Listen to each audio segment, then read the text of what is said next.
ভাই রে ভাই, আপনার সেগুন কাঠের কাঠ আর কিনতে হবে না। গুণে ধরা নষ্ট হওয়ার সম্ভাবনা আছে, থাকবে না। দেখুন, আপনি ইট দিয়ে সুন্দর করে কাঠ তৈরি করতে পারবেন।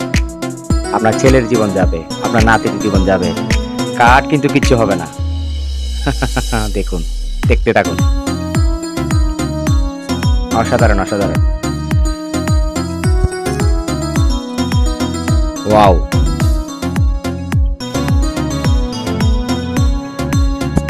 ওয়াও, অসাধারণ অসাধারণ।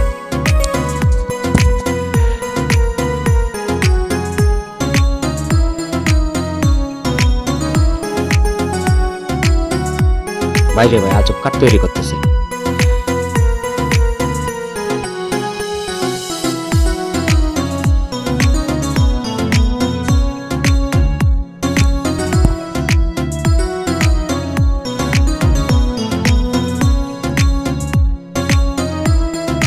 ভিডিওটা ভালো লাগলে সর্বোচ্চ শেয়ার করে সবাইকে দেখার সুযোগ করে দিবেন।